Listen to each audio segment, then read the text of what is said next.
Hey, what's going on, everybody? Justin here at Triumphal Reads, and as you can probably tell from reading the title, this is going to be another tag video, and it's going to be the Booktube Real Talk Tag. And sort of in the tradition of Tag Tuesdays, I'm trying to get on something of a consistent schedule, I guess. However, saying that I know this is going to end up being like officially uploaded on Wednesday, because I have to like upload things like overnight and stuff. So yeah, I guess it's not really gonna end up being Tag Tuesday, but I might just end up doing Tag Wednesday since my last one was on a Wednesday as well. But anyways, I thought the questions on this one were just really good, I guess, if that makes sense. Of course it makes sense. They are really good. I was tagged by Scott at Book Invasion. Definitely go check his channel out. So thank you, Scott, for the tag. And this tag was originally created by Books with Alyssa J. And I'm going to leave their links down in the information box down below. So yeah, let's just go ahead and get right into the tag questions. All right, question number 1. What's something nobody told you about Booktube before starting? There's a couple of little things, and some of them are kind of more YouTube, just sort of making video related, I guess, more than necessarily just Booktube. The first one being, how do people stare at these giant like ring lights without like going blind? Since I've got this ring light a couple months ago, it's just like so bright as I'm like doing videos, and it's just like just going like back to the questions. It's like I see like that spotting effect, and it's like so weird trying to read and stuff. But yeah, I guess I'm just not used to like all the lights and cameras and everything. Still think it's kind of weird talking to a camera or a phone or whatever when no one's there. I guess it's just kind of weird. But that's just me. But something kind of a little bit bigger. Obviously, I didn't know any booktubers or really anyone who did videos or anything like that before starting. But editing, I did not realize the joy of editing, I guess. If it's not something, or if it's something that you don't like doing, editing really is just a terrible chore to do. And I don't know if you guys have noticed lately, in the past couple months, I've sort of tried to like train myself to essentially not screw up very much in my videos, so I have less editing to do, like less splicing and cutting things out, things of that nature. And I generally don't really add like special effects and all kinds of other stuff just because I don't find it enjoyable to do, I guess. I don't know. Editing is just not my forte. So, but yeah, definitely props and kudos to you if you enjoy doing that. I know a lot of people do enjoy sort of editing their videos and making them cool and everything. And it definitely comes out cool. I just have no patience for it, and I just don't enjoy it. I guess that's more of a YouTube related thing, I guess, or making videos kind of in general, not necessarily just a booktube sort of thing, if that makes sense. Number 2, what is your opinion on typical booktube videos, such as book hauls, TBRs, wrap-ups, and that sort of thing? I'll go handle each one in turn, I guess. We'll start with the book hauls. Well, I will say, just in general, from the filming aspect of things and recording point of view, is they're easy to make, or I at least find them easy to make. So that's like definitely a plus kind of in their favor. However, let's just start with book hauls. Definitely my least favorite of the 3 to watch. Just because I find a lot of people buy books and then end up not reading them. I'm definitely guilty of that, for sure. I like having my variety of stuff here to read and everything. But yeah, lots of times you'll like see a book get hauled and then you never hear of it again. So it's kind of weird. And obviously some people's tastes in books are different than mine. Everyone's going to have different kind of hauls and stuff. But yeah, hauls are just not something I particularly watch, unless it's sort of like some sort of themed haul, if that makes sense. Like if someone had like, a history haul, I will definitely find that and watch that one. But yeah, let's go into the next one. It would be TBRs. I like TBRs are probably my favorite of the 3 to do myself. I just like going through all my books like at the beginning or the end of each month for the upcoming month, I'm picking out things that I want to read in the upcoming couple of weeks. And I know a lot of people, or maybe not a lot of people, but there are some people who don't, believe in TBRs or like doing TBRs because they don't follow them and stuff. And that's totally fine. I like this, like kind of like the creative approach to things, whereas I'm like kind of the boring person who I have sort of kind of a plan when I pick out my TBRs, because I want to try and get in fantasy, get in some science, and then definitely get in some history, and then especially with the histories, getting different kinds of history and stuff. So I have some sort of mad methodology to my TBRs, but I definitely enjoy like spending a little bit of time beforehand picking out kind of the things I want to read in the upcoming couple of weeks. So yeah, I do enjoy doing those, and the booktubers that I do watch, I'll watch their TBRs. And then last up is wrap-ups, and I don't mind doing wrap-ups. I like how they're kind of like mini reviews, even though I know I can be kind of rambly sometimes with my wrap-ups. I do like 2 or 3 minute reviews for like each book that I read, so the videos can kind of tend to get a little long sometimes. But those are my favorite ones to watch other creators after they've made them. Those are my favorite to watch for like kind of the staple booktube videos, and that's primarily because it shows what someone actually took the time to read and actually finish reading, rather than even like starting a book and like DNFing it or something like that. I'm always just interested to see what people, what their thoughts are, like their quick little blurbs, not necessarily a whole review or whatever, just sort of their first impressions and just kind of their thoughts on a book that they recently just finished. So, like I said, if someone actually took the time to finish a whole book, especially if it's like a bigger book or maybe a more daunting work, I guess, just to see, what is actually being read at the moment. So those are kind of just my general thoughts on kind of the booktube staple sort of videos. Number 3. What is an assumption you had about booktube before you joined, and was it proven to be correct or not? Yeah, there's definitely a lot that could be said with this one for sure. I guess primarily the big thing with me and my channel, and sort of what I thought booktube was sort of an all-encompassing of like all kinds of literature and stuff, and it is to some extent. However, nonfiction, which is about 2/3 or more of what I read, is kind of like the awkward like elephant in the room. Like I think it's gotta be the most dominant genre between, or I guess if it's just nonfiction and fiction, there's gotta be more nonfiction than fiction, just like as a whole, that is produced and published each year, I would think. Yeah, nonfiction definitely doesn't get as much love as fiction does in the booktube community as a whole, for sure. Of course, there are some content creators and some booktubers that obviously specialize in different kinds of nonfiction, or are willing to read nonfiction, talk about nonfiction and stuff. But on the whole, it's definitely sort of a smaller portion of the booktube pie, I guess you could say.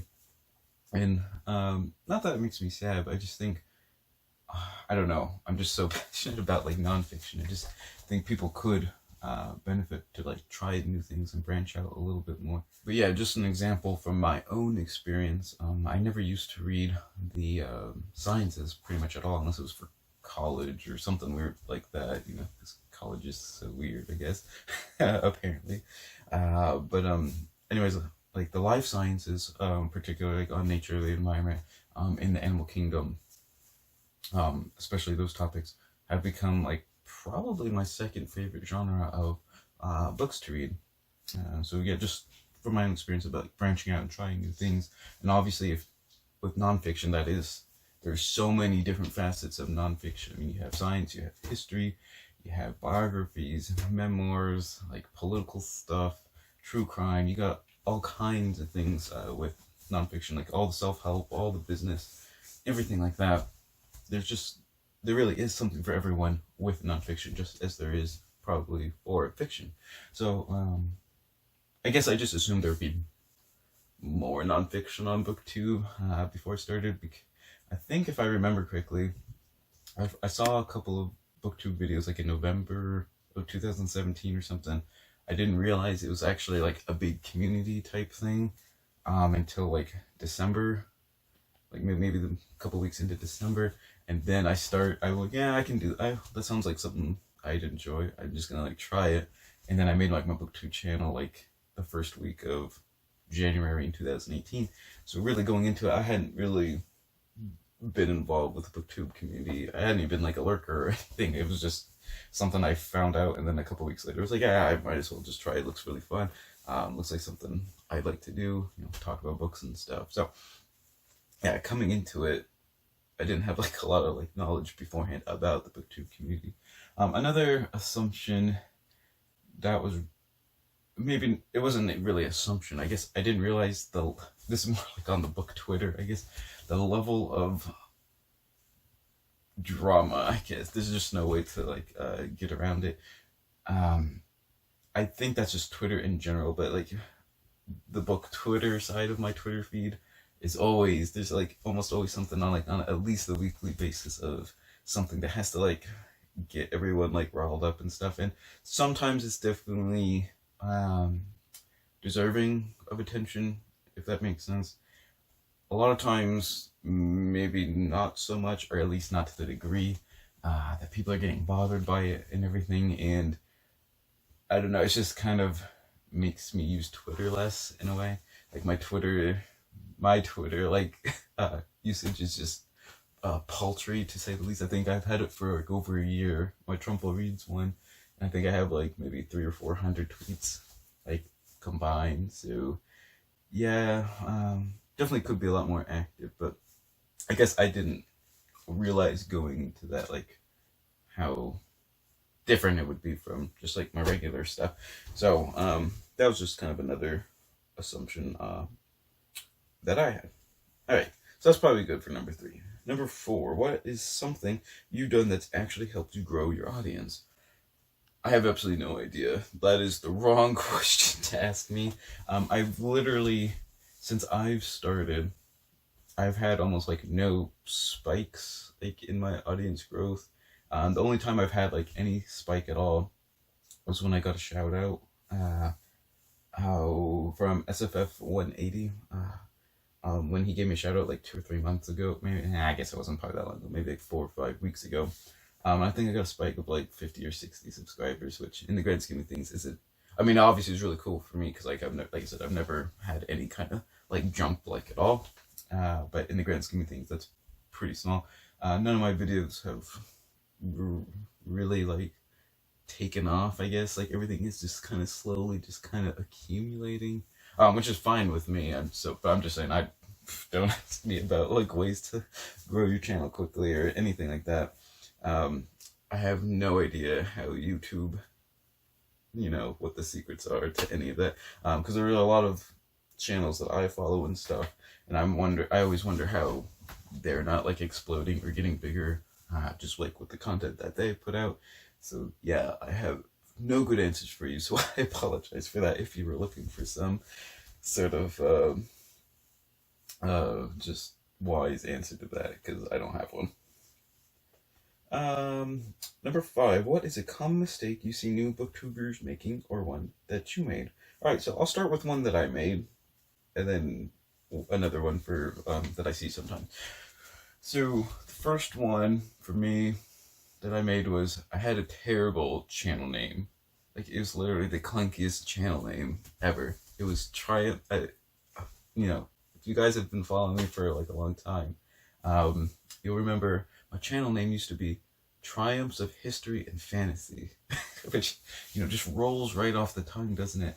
And then my second scrub mistake there was essentially going from Triumphs of History and Fantasy to the most milquetoast title ever, Triumph Reads. So yeah, I ended up with like Reads or Book. Like you always see Reads or Books like kind of in like channel names, and I just think like sometimes I'll subscribe to people just because they have like kind of a quirky or like a really witty name. That'll make me click on their channel, and even some on a few occasions I think I've subscribed just based on their channel name beforehand, before watching any videos. But yeah, definitely if you have like a nice channel name, it's just, at least me in particular, I'm more likely to click on your channel. I'm sure there are probably some other people as well. I know that's like the shallowest thing ever, but it's the truth. It's the truth for me, anyways. And let's see, another part is, what is a common mistake you see new booktubers making? The one mistake that really not grates on my nerves, I guess that's not a good way to put it. How would I describe it? That I guess I just don't understand, unless you don't have like the capability, like the technical know-how to change it, is when your audio is, not that it's bad, but like your audio is just like unwatchable, if that makes sense. Sometimes people have like background music, which is fine, but sometimes the background music is so loud or like overpowering that you can't hear the person's voice, or even if they don't have background music, they talk either so quietly, or the camera or the microphone or whatever is not picking up their voice pretty much at all. And even if you have everything like on max volume, you still can't hear anything. That's like the only thing that bothers me, I guess. I mean, I guess it doesn't bother me, but it's just like, how you're supposed to understand what they're saying if you can't hear what they're saying. And I think that's just something, usually after when you go to like edit and upload and everything, you should be able to sort of see or get the feedback on that, and at least see if there's a problem or not, and then try to look it up and fix it and everything. But that's definitely a mistake that I would say doesn't, or how would I put that? Yeah, I'm not going to subscribe to someone if I don't even know what they're saying because of either background noise or static, or can't hear the voice, or the background music is too loud, stuff like that. And that's usually something that's pretty fixable.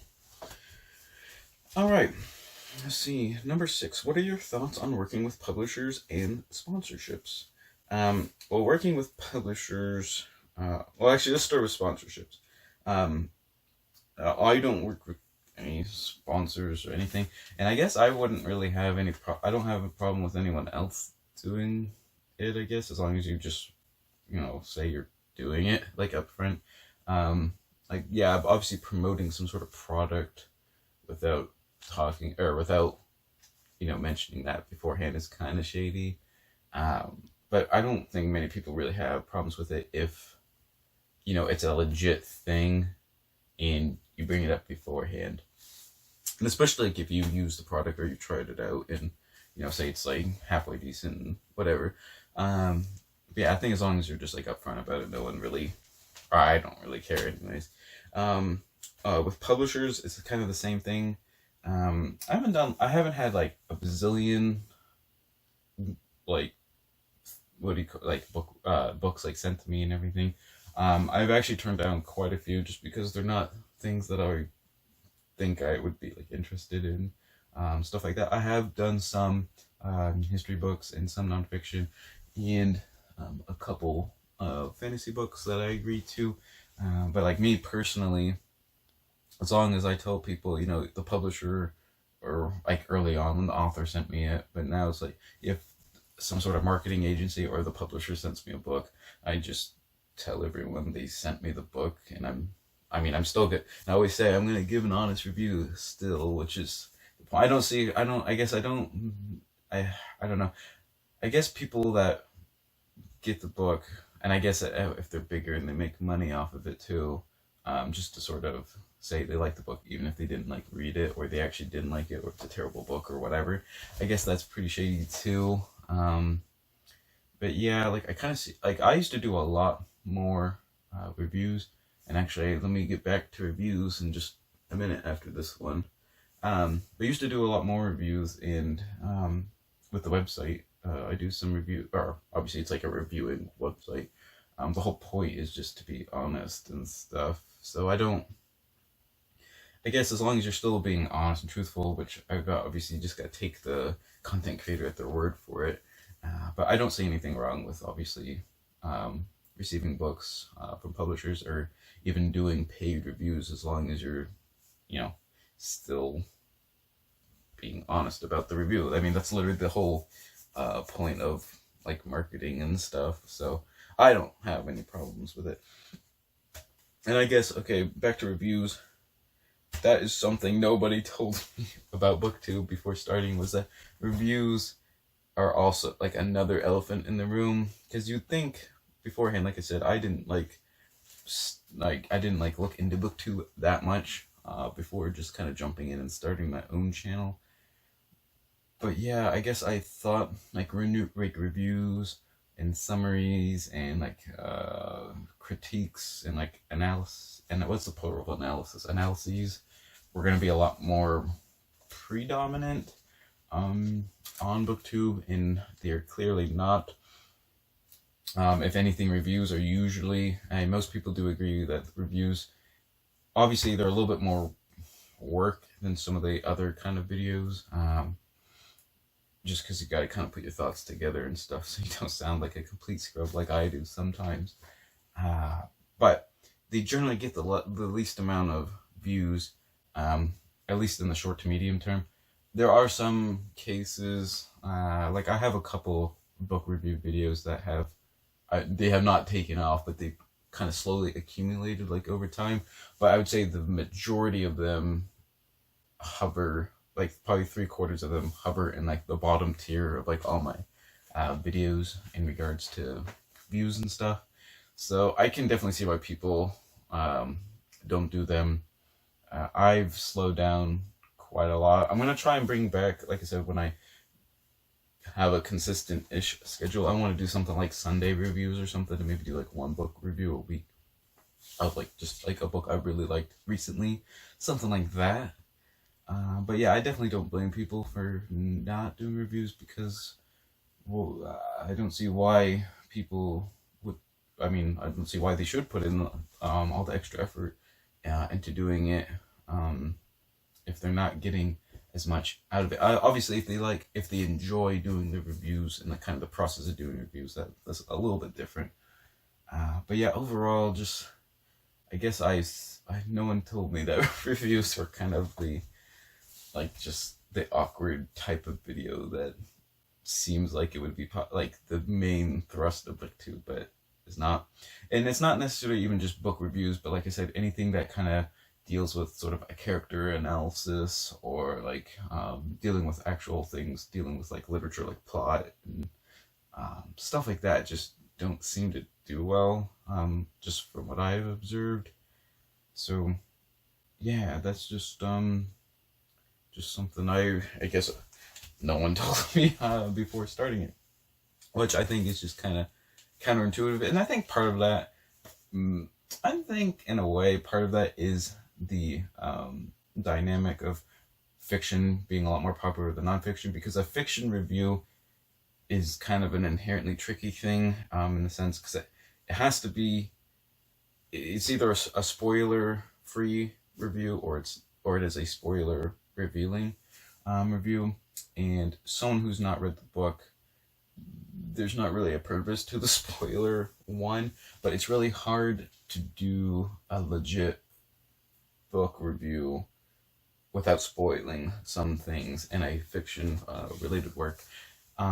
So in a way, fiction related reviews are just inherently like a double-edged sword that's just a pain to do in a way. And since that's like the dominant type of book on Booktube, that might be part of it. Whereas nonfiction reviews, there's some spoilers, I guess, in a way, but not really. I mean, especially with the ones that I read, especially deal with history and science and stuff, it's more just the content is like the whole point of why you'd want to read the book. And I like to know about the book before. Like, I try to pre-vet a lot of my, especially like newer science and history books. If I don't know the author, I try to pre-vet it by actually reading like reviews on Goodreads and Amazon, or if there's like actual Booktube videos on the book beforehand, just to see if it'll be something I actually want to invest the time and money into reading. All right, so that was a long thing on reviews.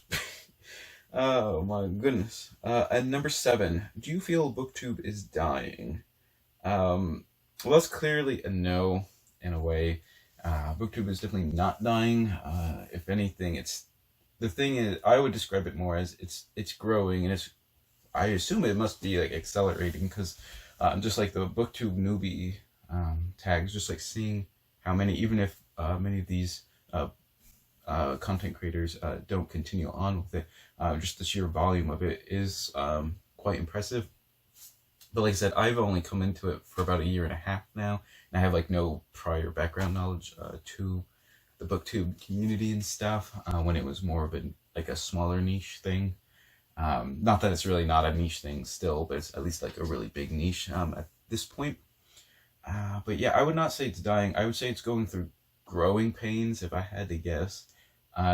Where at this point, you could almost have it almost could be like I don't even know how, not splinter groups of the book, like the booktube community could be divided into like separate smaller groups, almost in a way, if that makes sense.